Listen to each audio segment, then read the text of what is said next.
Hi Mabex, this is Alexi and I'm back here and today it's already 8:26 p.m. So samahan niyo ako na mag-ready para mag-work for sure. So first of all, magme-makeup tayo ngayon. Una kong ginagamit dito here is yung Dazzle Me, yung Essence Cushion, yung parang siyang may foam sa loob na meron na siyang liquid foundation. And this is actually one of my favorite, foundation because it actually matches my skin tone. And then the next one that I use here is the face powder, and this is actually the Careline product. And favorite ko din to kasi hindi siya mabilis mahulas kasi guys, mabilis akong magpa-west. Kaya yun yung pinaka-struggle ko din every time that I put makeup on my face. So, nung nakalagay na ako ng foundation tsaka ng face powder, naglagay na din ako ng spray or ng setting spray para malak na yung nilagay ko kanina. Tapos sumunod itong pangkilay. As you guys can see, black color siya kasi I wanted to match on my hair sa kilay ko just to make it naturally. I'm just trying to fill in yung mga ibang part ng kilay ko to make it snatch. Tsaka mas malinis siya tignan for me. So, yan. And then, ito naman, malit lang to na palette. It's like, nabili ko lang din to sa TikTok. Tapos, maglalagay ako dito ng, para may pagka-pink or reddish siya na eyeshadow. So, there. Every time that I doing makeup, kamay lang palagi yung ginagamit ko sa eyelids ko. Doon kasi ako nasanay. So, ayan. Konting ayos lang. Tapos, naglagay ulit ako dyan ng face powder doon sa may eyelid, sa baba ng eyelid ko mismo kasi nakalimutan ko pala. Mas maganda pala na lagyan siya ng ganyan na ng face powder para mas malinis siya tignan, para hindi sumobra yung malagay ko man na eyeshadow sa may eyelid ko. Tapos, ang sumunod na dyan is maglalagay na ako ng konting shimmering or shimmering. So, there.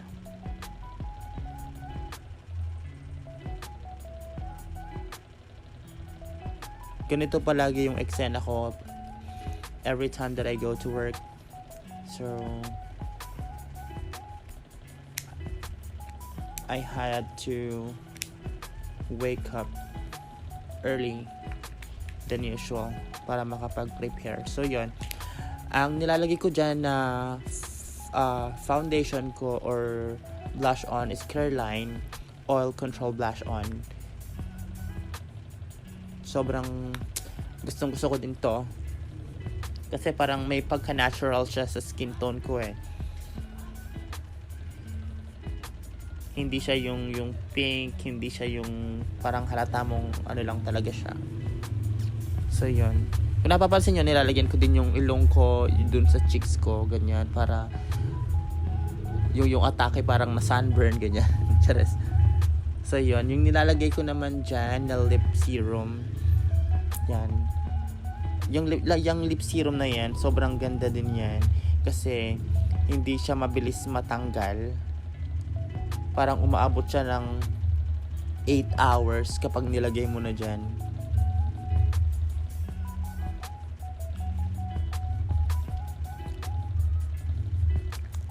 Kapag nagme-makeup lang naman ako, sobrang bilis lang naman kasi nasanay na ako sa parang structure ng face ko. Parang sanay na ako kung saan ko siya ilalagay dapat, ganon.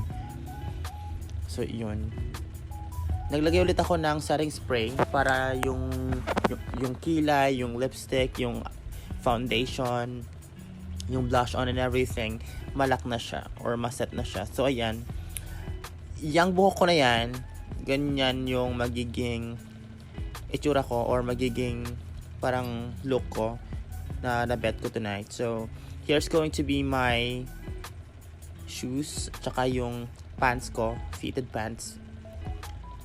Tapos, ito naman yung magiging top ko. Ayan. Itong dress pala or itong damit pala na to, binigyan lang sa akin ng kapatid ko. Shout out kay John Patrick. Thank you so much. So, ayan. Ganyan palagi yung mga outfitan ko everyday. So, ayan. Okay guys, so that's pretty much about it. That's how I dress every day, every time that I'm going to work. So if you have any questions about the makeup or any ideas about femboys or the way how we dress up, feel free to comment on this video guys so that I can answer them all. And if in case, I will try to create more of this type of videos so that I can share with you all guys. But this time, thank you so much for your time, and I'm hoping that I will be seeing you again in the next one. Mag-ingat palagi, and I need to go to work now.